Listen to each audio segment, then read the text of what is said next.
पद्मभवं वसिष्ठं शक्तिं च तत्पुत्रपराशरं च व्यासं शुकं गौडपदं महान्तं गोविन्दयोगेन्द्रमतास्य शिष्यं श्रीशङ्कराचार्यमतास्य पद्मपादं च हस्तामलकं च शिष्यं तं त्रोटकं वार्तिककारमन्यान् अस्मद्गुरुं सन्ततमानतोऽस्मि श्रुते स्मृते पुराणानामालयं करुणालयं नमामि भगवत्पादं शङ्करं लोकशङ्करं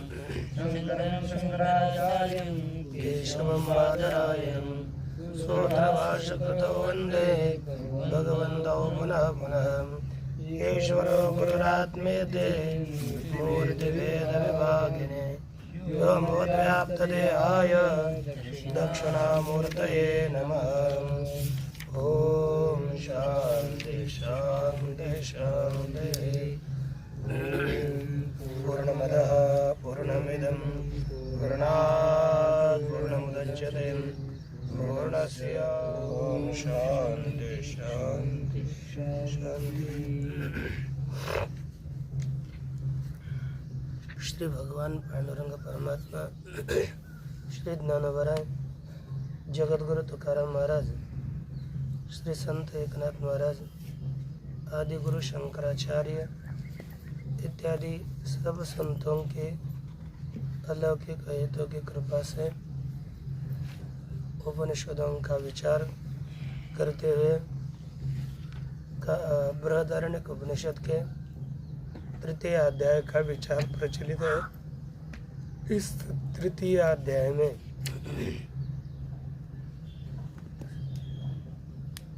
तृतीय ब्राह्मण है भृजु ब्राह्मण। उस भृजु ब्राह्मण का उपक्रम हम लोग देख रहे थे। इसकी जो भूमिका है, इस भूमिका में एक अंतिम में कैश्चित कि कोई लोग कहते हैं, ऐसे उनका मत दिखाया। और ये जो मीमांसकादि है, ये विद्या सहित क्या हुआ अथवा अन्य जन वे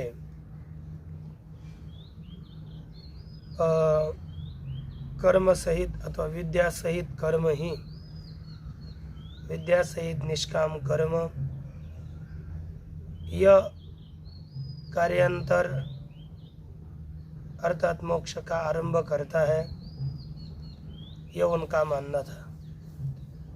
सिद्धांत उसको उत्तर देते हुए कहते थे कि अनारभ्यत्वात् मोक्षस्य, मोक्ष आरंभ नहीं किया जा सकता।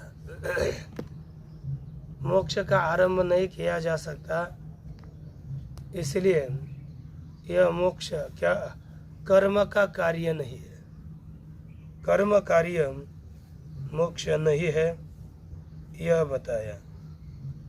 तब आगे जाकर के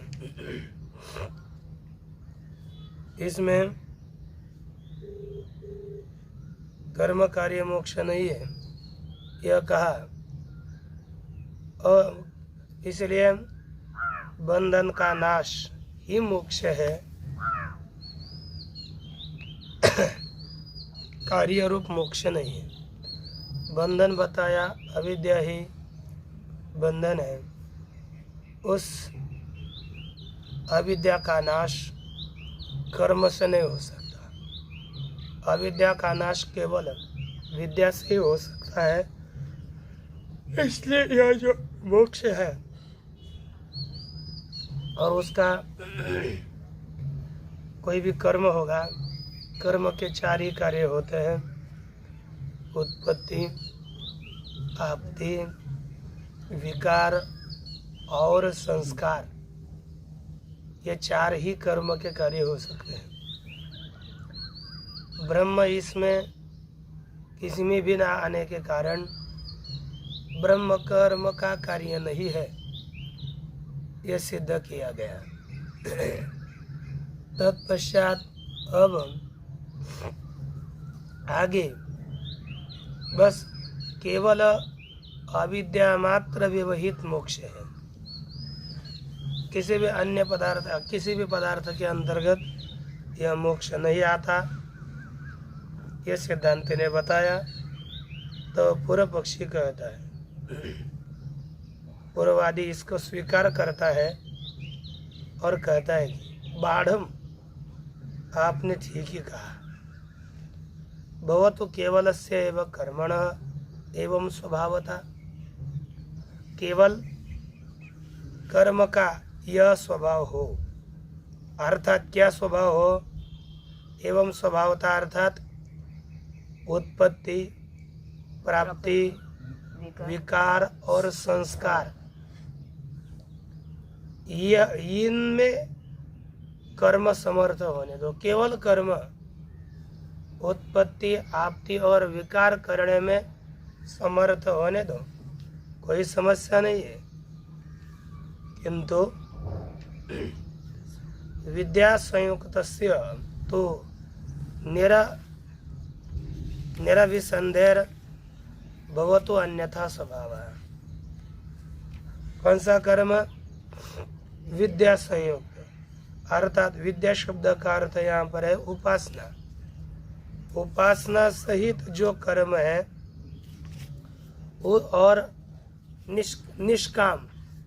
निष्काम उपासना सहित कर्म का अन्यथा स्वभाव भवतु, इस कर्म का अन्य प्रकार का स्वभाव होने दो। स्वयं स्वतंत्र कर्म का स्वभाव केवल उत्पत्ति, प्राप्ति, विकार इत्यादि में है, यह मान्य है। लेकिन उपासना सहित जो कर्म है, उस उपासना सहित कर्म का स्वभाव अन्य प्रकार का मानो। और कैसा? निष्काम कर्म, अन्यथा अन्य रीति का स्वभाव इसका होने दो। अन्यथा इस शब्द का अर्थ टीका में किया, अन्यथा स्वभाव अर्थात चतुर्विध क्रिया फल विलक्षणे मोक्षे समर्थता। अगले पेज में 40 में कहा कि चतुर्विध क्रिया फल विलक्षणे पे, 4 प्रकार का जो क्रिया का फल है, उस फल के विलक्षण मोक्ष में भी समर्थता, सामर्थ्य किसका हो? हाँ?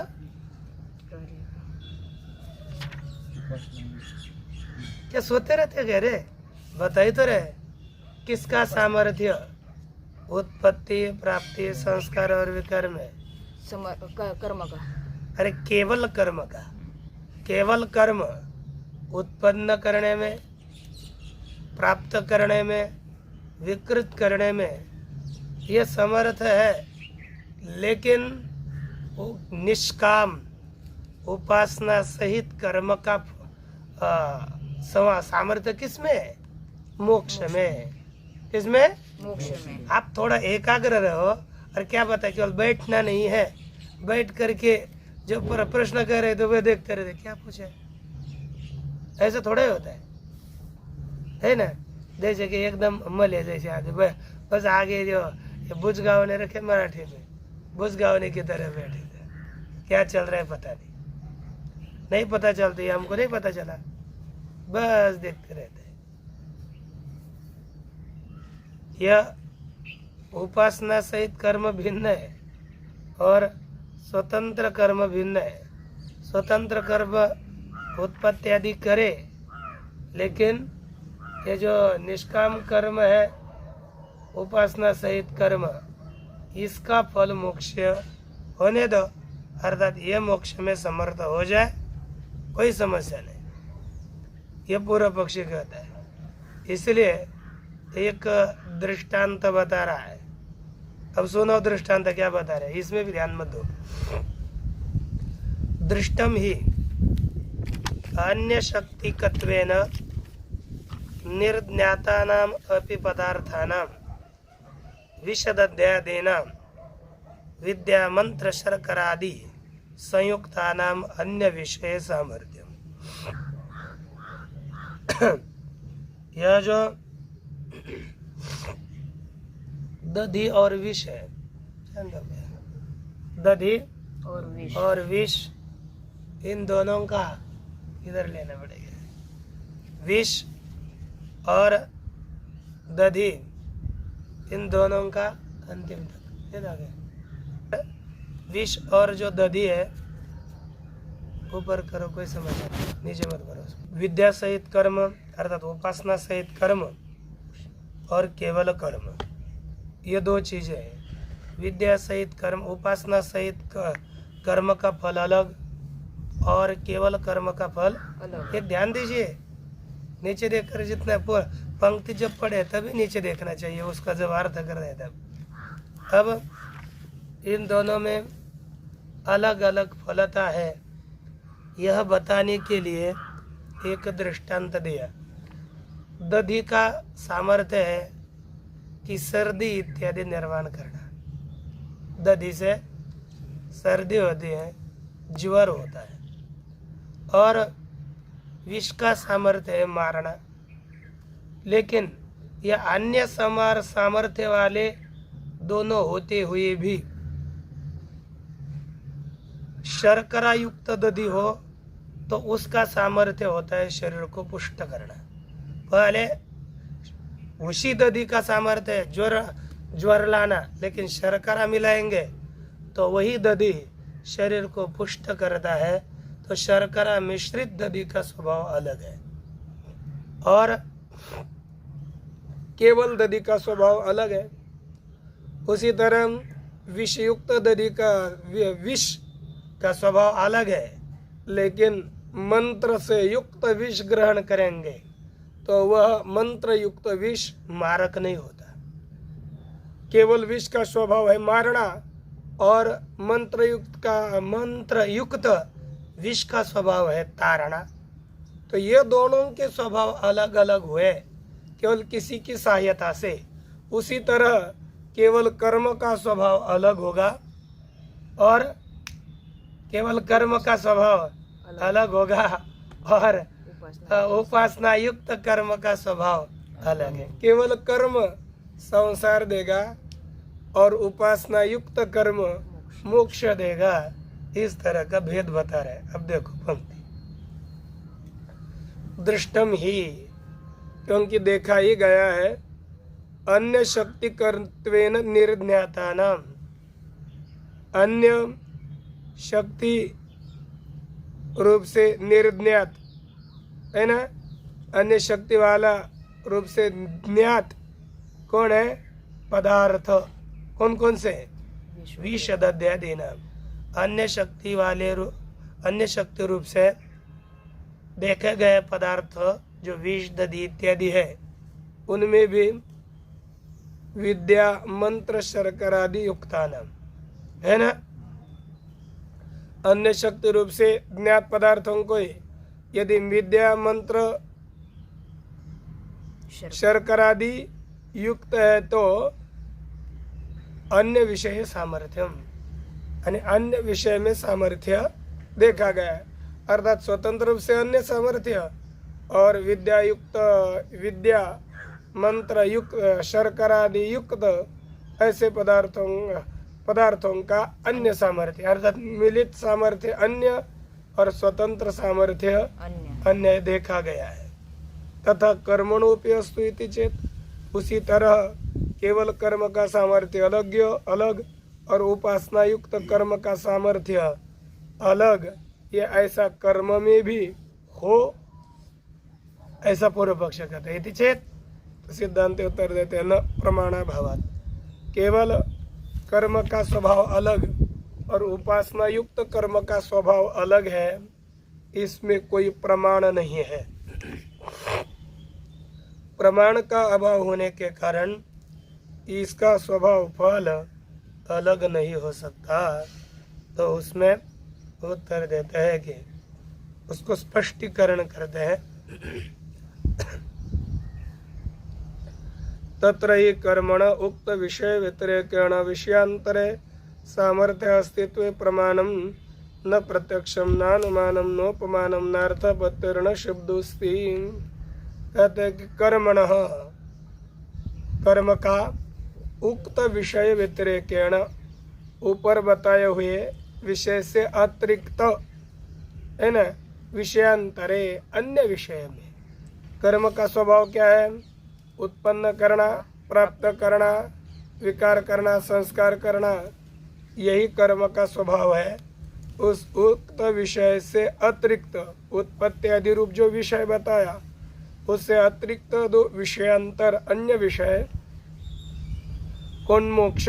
उस मोक्ष में सामर्थ्य अस्तित्व, मोक्ष में सामर्थ्य के अस्तित्व में कोई प्रमाण नहीं है कि यह उपासना सहित कर्म मोक्ष देता है, इसमें एक भी प्रमाण नहीं है।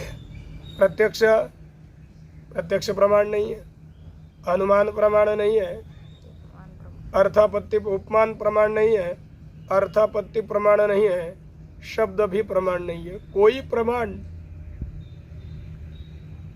कर्म से, उपासना सहित कर्म से मोक्ष होता है इसके विषय में नहीं है। इसलिए यह जो प्रमाण का विचार किया वो आपका ठीक नहीं है। आपने जो बताया पूर्व पक्ष ने वह आपका कथन उचित नहीं है, यह सिद्धांति ने कहा। तब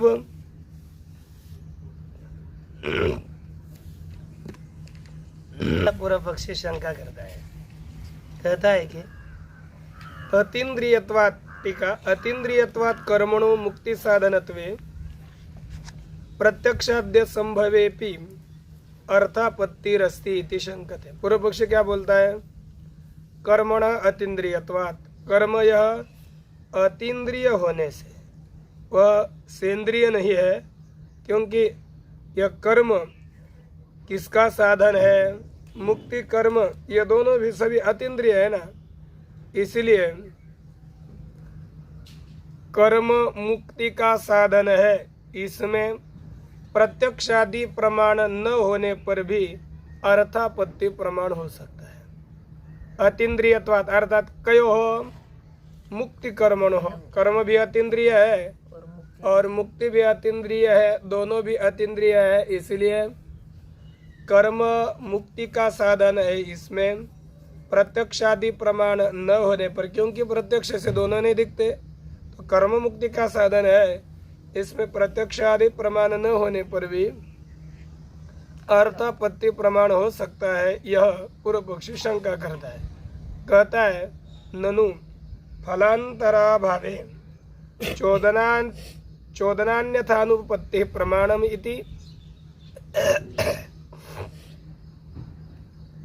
फलांतराभावे चोदनान्यथानुपत्ति ही प्रमाणम का एक कहते हैं कि मोक्षातिरिक्त फलाभावी, कर्म का फलांतर अर्थात मोक्ष से अतिरिक्त फल के अभाव में चोदना अन्यथानुपपत्ति ही, चोदना अर्थात विधि, चोदना अर्थात विधि की अन्यथा अनुपपत्ति, यही प्रमाण है। अब कैसे? तो देखिए टिप्पणी नंबर 4-2, न च नित्य कर्म विधि उत्पत्त्यादि मत अन्यतम फलत्वेन अपि स्यात् इति अन्यथातोपत्तिरिति वाच्यम। कहते हैं कि नित्य कर्म विधि, नित्य कर्म अर्थात संध्या उपासित इत्यादि जो नित्य कर्म है और उसका विधान करने वाली विधि, वह विधि उत्पत्त्यादि मत अन्यतम फलत्वेन अपि, अर्थात उत्पत्ति आपत्ति संस्कार विकार इनमें से किसी भी फल वाली यह विधि नहीं हो सकती। इसका कोई भी उत्पत्ति आदि रूपी कोई भी इसका फल नहीं है। अब कोई भी कार्य तो फल तो होगा ही होगा, इति अन्य, इसका फल कौन होगा फिर? मोक्ष। मोक्ष। यदि कोई अन्य फल नहीं है तो एक फल होगा, अर्थात फलम विना विधि विधि है अनुपत्ति, फलम के बिना विधि की सिद्धि नहीं होती। जैसे रात दिन में न खाने वाले देवदत्त का मोटापा रात के भोजन के बिना सिद्ध नहीं हो सकता। उसी तरह यह नित्य कर्म की विधि है, इसका उत्पत्ति आपत्ति संस्कार विकार या फल नहीं है, और किसी न किसी फल के लिए ही विधि होती है। तो मोक्ष फल के बिना इस विधि की, क्योंकि आप्त्यादि फल रहित जो नित्य विधि है, उस नित्य विधि की सिद्धि मोक्ष रूपी फल के बिना नहीं हो सकती। तो इस नित्य विधि का कथन मात्र से मोक्ष फल सिद्ध कर्म का सिद्ध हो जाएगा। तो उसी के विषय में कहते हैं नहीं नित्यानाम कर्मणाम विश्वजित न्यायन फलम कल्प्यते। एक विश्वजित न्याय है, सस्वर्ग स्यात् इत्यादि करके, सस्वर्ग स्यात् सर्वान् प्रति अविशिष्टत्वात्, यह विश्वजित न्याय है। वह अर्थात क्या कहा जाता है, जब शास्त्र कर्म का विधान करता है, कर्म का विधान करने के पश्चात उसके विषय में कोई फल नहीं बताया जाता, कोई कामने का फल का कथन नहीं होता, तब उसका शास्त्र एक ही फल बताता है, स्वर्ग। सस्वर्ग से जिस किसी कर्म का फल नहीं बताया उसका फल स्वर्ग होगा। क्यों? सर्वान प्रति अविशिष्टत्वात्, वह फल सबके लिए समान है। इसलिए उस विश्वजित न्याय से भी नित्य कर्मों का फल स्वर्ग है, नहीं यह नहीं बताया जा सकता। इसके विषय में थोड़े पूर्व का भी थोड़ा विषय बचा है, तो टीका लेते हैं। नित्येषु कर्मसु मोक्षातिरिक्त फलस्य श्रुतस्य अभावे सति, नित्य कर्म का मोक्षातिरिक्त कोई फल नहीं सुना गया, न सुनाए जाने पर तद उपलभ्यमान चोदनाया, तद उपलभ्यमान चोदना अर्थात नित्य कर्म में उपलभ्यमान जो विधि है, उस विधि का मोक्ष फल, उस विधि की मोक्ष फलत्व बिना अनुपत्ति ही, जो पद अभी बताया ना, मोक्ष फल के बिना उस विधि की सिद्धि नहीं हो सकती। इसलिए तत्साधनत्वे मानम, वो यही तेषाम, तेषाम अर्थात नित्य कर्मणाम, ये नित्य कर्म मोक्ष साधन में प्रमाण है, यही अर्थापत्ति प्रमाण है। क्योंकि मोक्ष फल के बिना नित्य कर्म के विधि सिद्ध नहीं हो सकती, इसलिए नित्य कर्म विधि का फल मोक्ष मानना पड़ता है। अब इसके विषय में आगे शंका करने जो की जा रही है ना, कहते ननु विश्वजिता यजेत इत्यत्र याग कर्तव्यता रूप नियोग अवगम्यते। विश्वजिता यजेत, विश्वजित के द्वारा फल की इष्ट भावना करे, तो यहाँ पर याग, यहाँ बताया कि याग करो, लेकिन वहाँ पर नियोग विधि तो है, लेकिन तस्य नियोज्य विधि, नियोग अर्थात विधि है ना, नियोग अर्थात विधि, तस्य तस्य अर्थात विधे है। नियोज्य सापेक्षत्वात्, नियोज्य अर्थात कोई तो विधि का नियोज्य अधिकारी होना चाहिए ना, कोई भी विधि अधिकारी के बिना सफल नहीं हो सकती। ये करो, लेकिन कौन करे, इसका अधिकारी बताना चाहिए। तो कोई भी विधि अधिकार सापेक्ष हुआ करती है, तो अधिकारी कौन है इसका निर्णय करना पड़ता है। तो यहाँ पर प्रस्तुत में अधिकारी कौन है, तो इसके लिए एक श्लोक सूत्र दिया पूर्व मीमांसा में, सस्वर्ग स्यात् सर्वान् प्रति अविशिष्टत्वात्, वह उसका फल सभी यज्ञ का, विश्वजित का भी फल स्वर्ग ही है, वह सभी के लिए समान होने से यह सूत्र दिया। तो इस न्याय से अर्थात इस सूत्र से, इस सूत्र के प्रमाण से इसका फल विश्वजित का भी फल स्वर्ग ही है। अर्थात जो स्वर्ग की कामना करने वाला है वही इसका अधिकारी है। जो भी स्वर्ग की कामना करने वाला हो वो विश्वजित याग करे। तो यहाँ पर स्वर्ग काम नियोज्य अंगीकृत, यानी स्वर्ग की कामना करने वाला ही अधिकारी स्वीकार किया गया है। उसी तरह नित्येषु कर्मसु भविष्यति, नित्य कर्मों में भी यही होगा।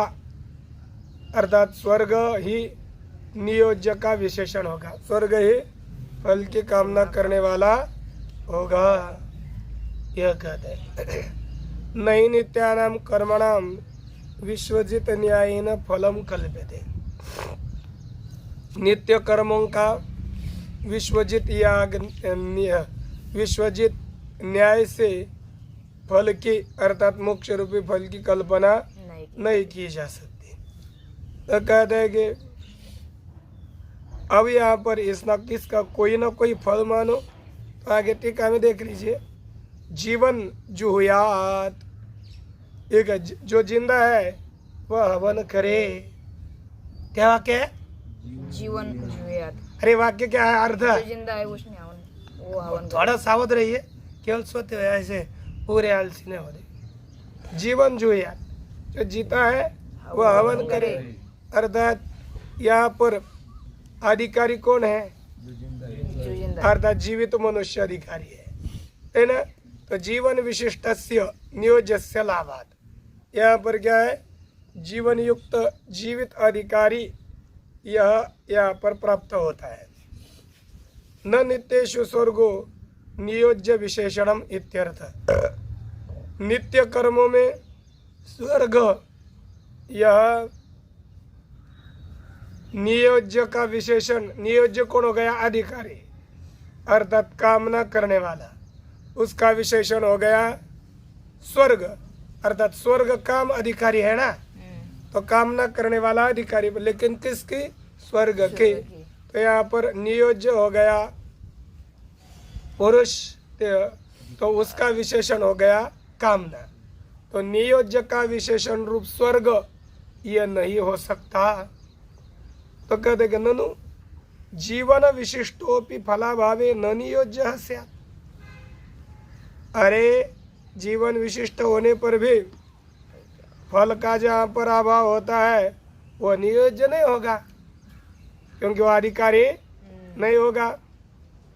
तथा च कर्मणा पितृलोक इति श्रुतम फलम तेषु कल्पयिष्यते।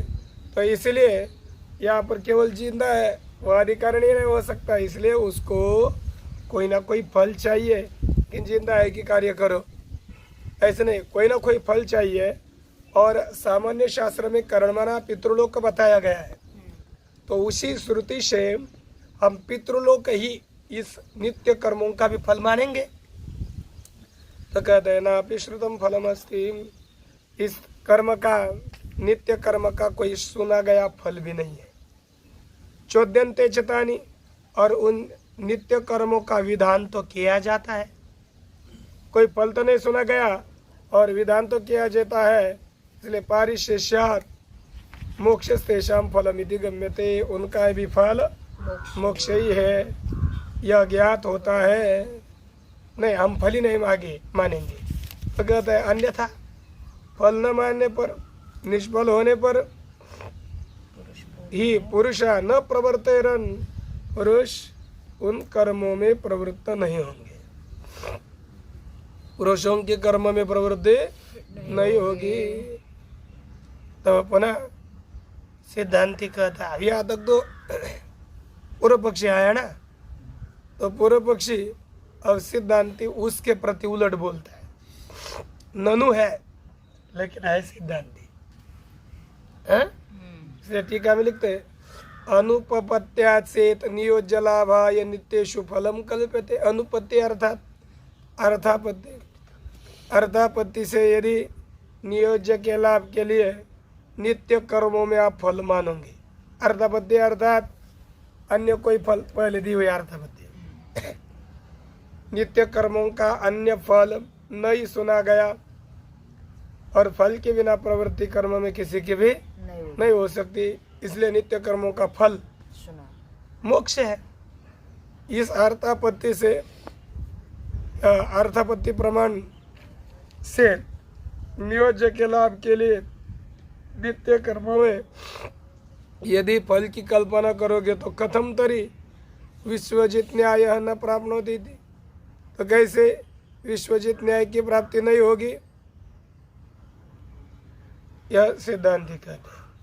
सिद्धांति कहते हैं कि विश्वजित न्याय यहाँ पर आ सकता है, लेकिन पूर्व पक्ष कहता है विश्वजित न्याय यहाँ पर नहीं होगा। तो यह पूर्व पक्ष का मानना है कि इसका कोई फल नहीं है ना, इसलिए मोक्ष फल मानेंगे।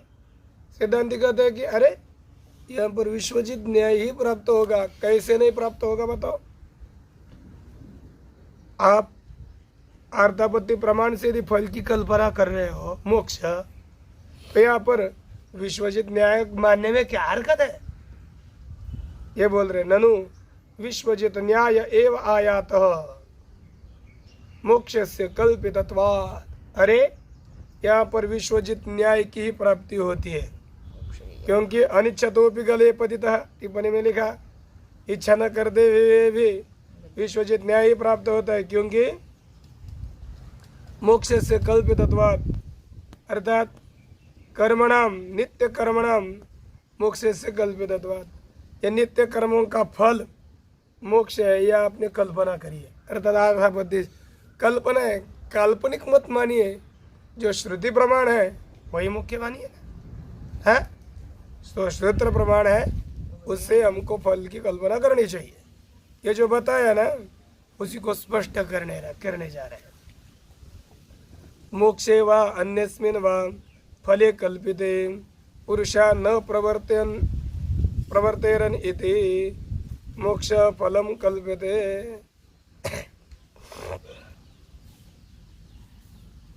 कहा कि मोक्षे वा अन्यस्मिन् वा फले अकल्पिते, मोक्ष अथवा अन्य कोई अन्य किसी भी फल की कल्पना न करने पर पुरुष प्रवृत्त नहीं होंगे, अर्थात फल के बिना पुरुष की प्रवृत्ति नहीं होती, इसलिए फल की कल्पना करते हो।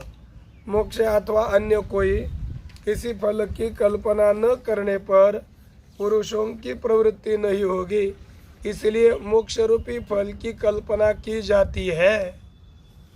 हाँ, यह आपने कहा श्रुतार्थापत्या यथा विश्वजित है ना। किस अर्थापत्ति से? श्रुतार्थापत्ति से आपने इस फल की कल्पना करी, जैसे विश्वजित में स्वर्ग की कल्पना करी। उदाहरण क्या दिया? विश्वजित याग। विश्वजित याग में जिस तरह स्वर्ग रूपी फल की कल्पना करी, उसी तरह प्रस्तुत में भी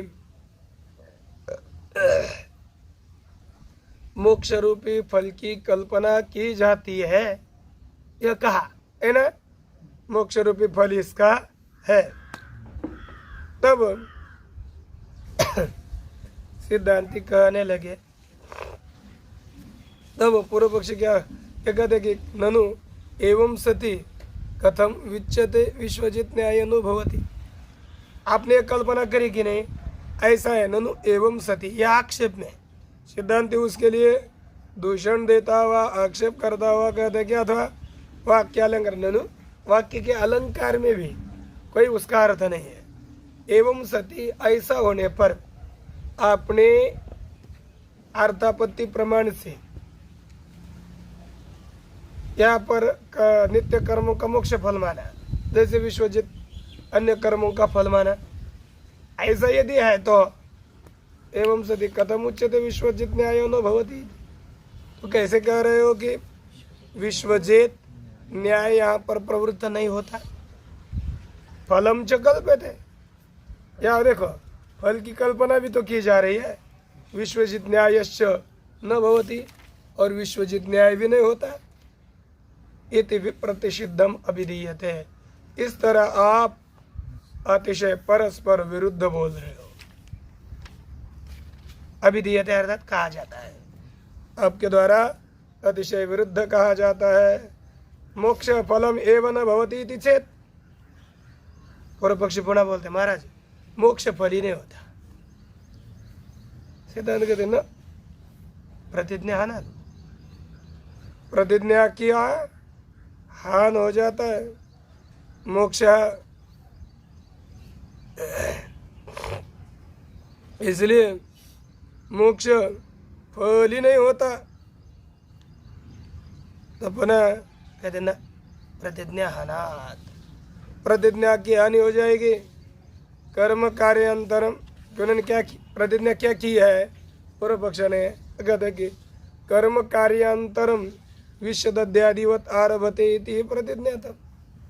हाँ, जो कर्म है वह कार्यांतर को विष और दधि जैसे अन्य फल को आरंभ करते हैं, उसी तरह कर्म अन्य फल को आरंभ करता है। यह आपने प्रतिज्ञा करी, यह आपने बताया। सचेत मोक्ष कर्मण कार्यम है कि नहीं?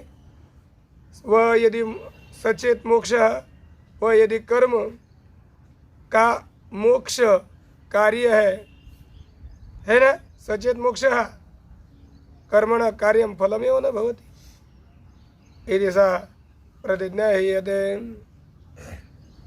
एक देख लीजिए, इन्होंने कहा कि कर्म दूसरे कार्य को आरंभ करता है, और वह यदि मोक्ष है तो कर्मणा कार्यम फलमेव न भवति, वह कर्म का कार्य अर्थात फल ही नहीं होता ना। तो उन्होंने क्या कहा था कि अन्य कार्य आरंभ करता है, तो सा प्रतिज्ञा ही है। दूसरा कार्य यदि आप फल मानोगे कर्म को, और वो आप पहले कहा कि वो कार्य अंतर है, लेकिन वो कार्य है नहीं ना, कार्य तो है नहीं। और आप पहले बताए कि ये कार्य अंतर फल मिलता है, तो ये परस्पर मोक्ष कार्य नहीं है। और आपने कहा कर्म दूसरा कार्य देता है, तो इस दोनों के कथन में परस्पर विरोध होता है। इसलिए आपकी प्रतिज्ञा का त्याग किया जाता है। त्याग होता ही है कर्म कार्यत्वे च मोक्षस्य स्वर्गादि फलोभ्यो विशेष वक्तव्य। मोक्ष यदि कर्म का कार्य हो तो स्वर्गादि फल से अलग बताना चाहिए, और वह कैसा है यह बताइए।